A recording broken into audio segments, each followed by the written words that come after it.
একটা রাত, আকাশে তারা ঝলমল করছে, কিন্তু মাটির বুকে বিশাল বিশাল খাপ, তাতে দাউ দাউ করে জ্বলছে আগুন। আর সেই আগুনের পাশে দাঁড়িয়ে আছে এক জালিম বাদশাহ। সে চিৎকার করে বলছে, কে আছে আমার বিরুদ্ধে? কে আছে যে আমায় ছাড়া আর কারো ইবাদত করবে? এবং আগুনের সামনে দাঁড়িয়ে আছে কিছু মানুষ, তাদের চোখে আছে ভয়, কিন্তু অন্তরে আছে ইমানের আলো। সূরা আল বুরুজে আল্লাহ তাআলা বলেন, শপথ নক্ষত্র খচিত আকাশের এবং প্রতিশ্রুতি দিনের। এই শপথের মাধ্যমে আল্লাহ ঘোষণা করেছেন এই ভয়ঙ্কর ঘটনার কথা। মুফাসসিরদের মতে এই ঘটনা ঘটেছিল ইয়ামিন অঞ্চলে। এক অত্যাচারী শাসক, অনেকে তাকে জুনওয়াস নামে চেনেন, সে ছিল এক ক্ষমতালোভী শাসক। তার একটাই দাবি, আমি তোমাদের প্রভু। কিন্তু তার রাজ্যে এক আলো ছড়িয়ে পড়েছিল এক তরুণের মাধ্যমে। সেই রাজ্যে একজন জাদুকর ছিল। সে বুড়ো হয়ে গেল। সে বাদশাকে বলল, আমার জন্য একজন বুদ্ধিমান ছেলে নিয়ে আসো, আমি তাকে জাদু শেখাবো। এক বালককে বেছে নেওয়া হলো, কিন্তু সেই ছেলেটি প্রতিদিনই একজন ধর্মভীরু সন্ন্যাসী এর সাথে দেখা করত। ধর্মভীরু সন্ন্যাসী তাকে শিখালো, তোমার রব একজনই, তিনি হলেন আল্লাহ। ধীরে ধীরে ছেলেটি ঈমান গ্রহণ করল। একদিন রাজপথে এক বিশাল যন্ত্র রাস্তা বন্ধ করে দিল। মানুষ আতঙ্কিত হয়ে পড়ল। ছেলেটি বলল, আজ বুঝবো জাদু বড় না আল্লাহর সাহায্য বড়। সে পাথর ছুঁড়ে বলল, হে আল্লাহ, যদি রাহিবের পথ সত্য হয় তবে এই যন্ত্রটিকে মেরে দাও। পাথর ছুঁড়তেই যন্ত্রটি মারা গেল। মানুষ বুঝে গেল এটা জাদু নন, এটা আল্লাহর সাহায্য। রাজা খবর পেল এক তরুণ মানুষের আকীদা বদলে দিচ্ছে। রাহিবকে আনা হলো। তাকে বলা হলো, তোমার ধর্ম ত্যাগ করো। তিনি অস্বীকার করলেন। তাকে করাত দিয়ে দ্বিখণ্ডিত করা হলো, কিন্তু তারপরও তিনি ঈমান ছাড়েননি। ছেলেটিকেও আনা হলো। তাকে পাহাড় থেকে ফেলে দেওয়ার ভয় দেখানো হলো। সে দোয়া করল, হে আল্লাহ, তুমি যেভাবে ইচ্ছা আমাকে রক্ষা করো। পাহাড় কেঁপে উঠল, সৈন্যরা পড়ে গেল, আর ছেলেটি বেঁচে গেল। তারপর সমুদ্রে তাকে নিক্ষেপ করা হলো, আবারও সে বেঁচে গেল। শেষে ছেলেটি বলল, তুমি আমাকে মারতে পারবে না যতক্ষণ না তুমি এক কাজ করো। রাজা বলল, কি? সে বলল, আমাকে একটি খুঁটির সাথে বেঁধে তীর নিয়ে বলবে, বিসমিল্লাহি রব্বিল গুলাম, তারপর কিছু ছুড়বে। রাজা জনসম্মুখে তাই করল। তীর ছেলেটির কপালে লাগলো। ছেলেটি শাহাদাত বরণ করল। সেখানে মানুষ চিৎকার করে উঠল আর বলল, আমরা এই ছেলেটির রবের উপর ঈমান আনলাম। এই একটি বাক্য এক রাজ্যের আকীদা বদলে দিল। রাজা পাগল হয়ে গেল। সে আদেশ দিল, খাত খোঁড়ো, তাতে আগুন জ্বালাও। তারপর ঘোষণা দিল, যে আমার ধর্মে ফিরবে না তাকে আগুনে নিক্ষেপ করা হবে। সেই আগুনে প্রথম এক মায়ের পরীক্ষা হলো। এক মা তার শিশুকে নিয়ে দাঁড়িয়ে আছে। সে ভয়ে কাঁপছেন আগুনের সামনে দাঁড়িয়ে। হঠাৎ শিশুটি কথা বলল, মা, ধৈর্য ধরো, তুমি সত্যের উপর আছো। হাদিসে বর্ণিত। তারপর মাকে আগুনে ফেলে দেওয়া হলো। দুনিয়ার চোখে তারা আগুনে পড়ছে, কিন্তু আকাশের চোখে তারা জিতেছে। আগুন তাদের শরীর পুড়িয়েছে, কিন্তু তাদের ঈমান নিভাতে পারেননি। এটাই ছিল আগুনের খাদের সূচনা। মাটি কাঁপছে, শ্রমিকেরা বিশাল বিশাল গর্ত খুঁড়ছে। এগুলো সাধারণ গর্ত নয়, এগুলো হবে আগুনের খাদ। তাতে কাঠ ভরা হলো, তেল ঢালা হলো, আগুন জ্বালানো হলো। আগুনের শিখা আকাশ ছুঁইতে চাইছে। এই দৃশ্যের কথা আল্লাহ উল্লেখ করেছেন সূরা আল বুরুজে। বাদশাহ সিংহাসনে বসে বলল, যে আমার দেবত্ব মানবে না তাকে আগুনে নিক্ষেপ করা হবে। এই জালিমকে অনেকে ঐতিহাসিক জুনওয়াস বলে উল্লেখ করেছেন। তার লক্ষ্য ছিল একটাই, ঈমানকে মুছে ফেলা। তারা শুধু হত্যাই করেননি, তারা বসে বসে সেই দৃশ্য উপভোগ করেছে।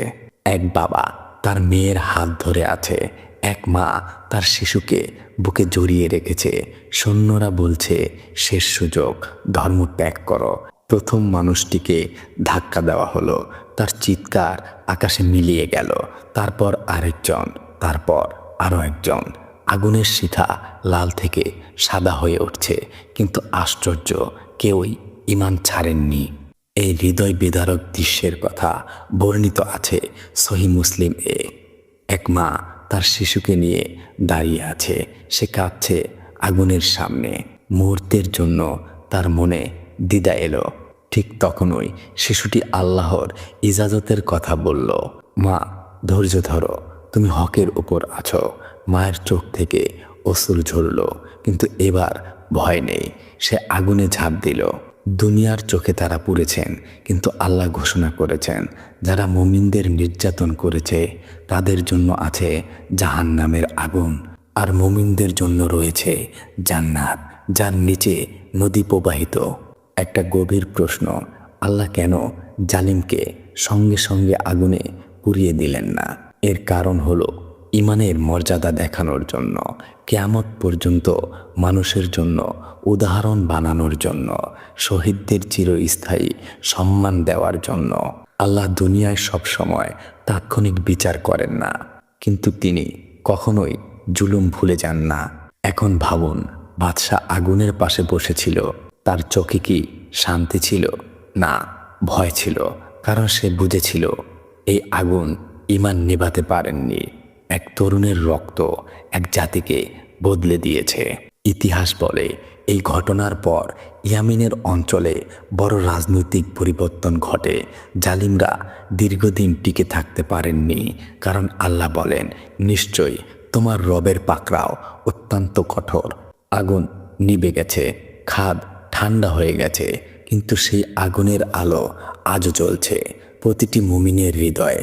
আজ যদি আমাদের ঈমানের পরীক্ষা আসে, আমরা কি অটল থাকতে পারবো? আগুনের খাদ ঠান্ডা হয়ে গেছে, কিন্তু আকাশে এখনো নক্ষত্রে ভরা। এবার আল্লাহ আমাদের দৃষ্টি আগুন থেকে সরিয়ে আকাশের দিকে তুললেন। কেন? কারণ এই ঘটনা শুধু ইতিহাস নয়, এটা কিয়ামত পর্যন্ত মানুষের জন্য বার্তা। সূরা আল বুরুজের শুরুতেই আল্লাহ তাআলা বলেন, শপথ নক্ষত্র খচিত আকাশের। বুরুজ মানে বড় বড় নক্ষত্রমণ্ডল, গ্যালাক্সি, নক্ষত্রের দুর্গ। ভাবুন, যে আকাশে কোটি কোটি তারা, আল্লাহ সেই আকাশে শপথ করেছেন। কেন? কারণ যিনি আকাশ সৃষ্টি করেছেন তিনি আগুনের খাদে পুড়ে যাওয়া বান্দাদেরও দেখেছেন। আল্লাহ কেন প্রতিশ্রুতি দিনের শপথ নিলেন?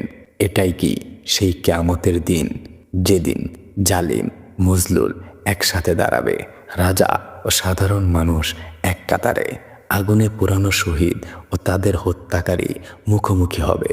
সেদিনকে আল্লাহ প্রতিশ্রুতি বলেছেন, কারণ এ বিচার হবে নিশ্চিত। শাহিদ অর্থাৎ সাক্ষী, মাশহুদ যার উপর সাক্ষ্য দেওয়া হবে।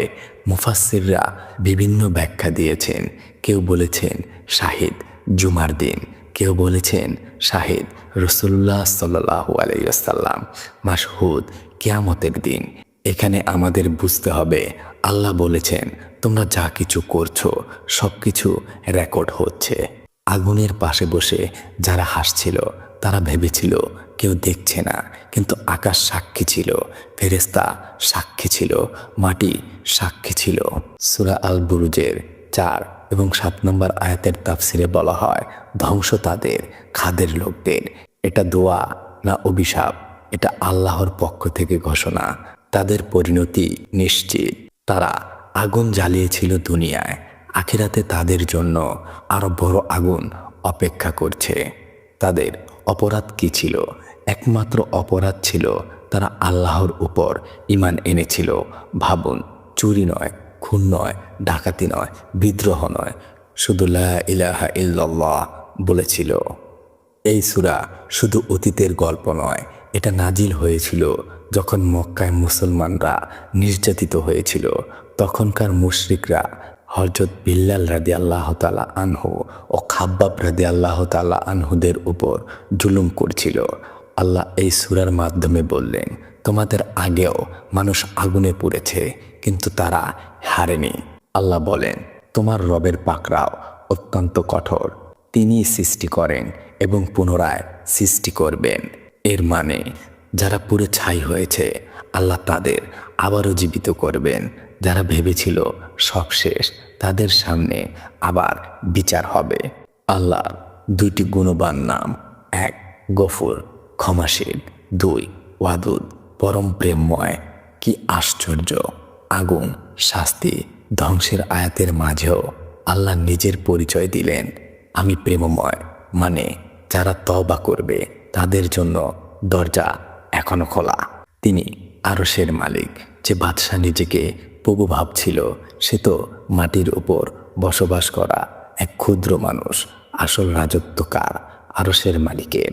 আগুন নিভে গেছে, মানুষ মরে গেছে, কিন্তু আকাশ এখনো সাক্ষী হয়ে দাঁড়িয়ে আছে। আজ আমরা যখন এই আয়াত পড়ি, আকাশের দিকে তাকাই, তখন মনে করি কেউ আমাদের ঈমান দেখছে না। এমন ভাববেন না, আল্লাহ দেখছেন। আগুনের খাত শেষ হয়নি, শুধু রূপ বদলেছে। আজকের আগুন ফিতনা, দুনিয়ার লোক, ভয়, সামাজিক চাপ। ঐতিহাসিক সূত্রে অনেক আলেম বলেছেন, এই ঘটনার সাথে সাম্প্রতিক শাসক ছিলেন ইয়ামিনের হিমইয়ারি রাজা। তার আসল নাম ছিল ইউসুফ আসআর ইয়াসর। তিনি ইহুদি ধর্ম গ্রহণ করেছিলেন এবং খ্রিস্টানদের উপর ভয়ঙ্কর নির্যাতন চালান, বিশেষ করে নাজরান অঞ্চলে। বর্তমান সৌদি আরবের ইয়ামিনের সীমান্ত অঞ্চলে এক এলাকা যার নাম নজরান। এখানেই বহু খ্রিস্টান বিশ্বাসী মানুষকে আগুনের খাদে ফেলা হয়েছিল। এই ঘটনার তারিখ প্রায় 523 খ্রিস্টাব্দের কাছাকাছি বলে ইতিহাসবিদরা অনুমান করেন।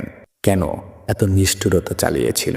কারণ রাজা চেয়েছিল রাজনৈতিক নিয়ন্ত্রণ এবং ক্ষমতার ভয় দেখানো।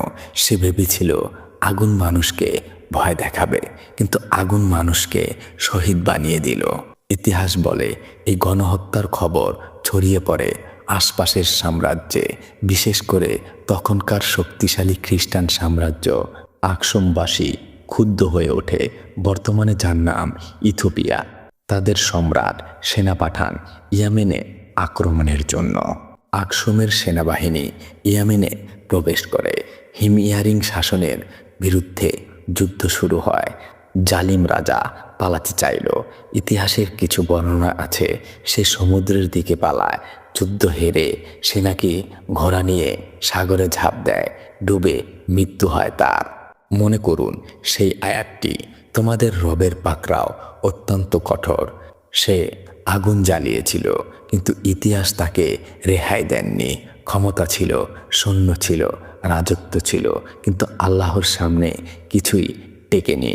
এই ঘটনার পর ইয়ামিন আকসুমীয় শাসকের অধীনে যায়। পরে আবার পার্শ্ব সাম্রাজ্য হস্তক্ষেপ করে। ইয়ামেন হয়ে ওঠে বড় শক্তিগুলোর যুদ্ধক্ষেত্র। অবশেষে বহু বছর পর ইসলামের আলো সেখানে পৌঁছায়। নজরানের সেই শহীদদের কথা শুধু কোরআনে নয়, ইতিহাসেও লেখা আছে। তাদের রক্ত বৃথা যায়নি, কারণ তারা দেখিয়ে দিয়েছে ঈমান আগুনে পোড়ায় না, ঈমানকে হত্যা করা যায় না। ভাবুন, একদিন আগুনের পাশে বসেছিল রাজা, আজ ইতিহাসের পাতায় সে একজন জালিম। আর যারা আগুনে পুড়েছিল তারা কোরআনের আয়াতে আজও ওমর। দুনিয়ার হিসাব উল্টো হয়, কিন্তু আল্লাহর হিসাব একেবারেই সোজা।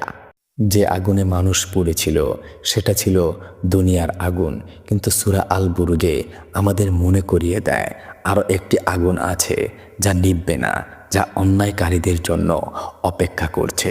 আল্লাহ বলেন, তোমার কাছে কি পৌঁছেছে সৈন্যবাহিনীর সংবাদ?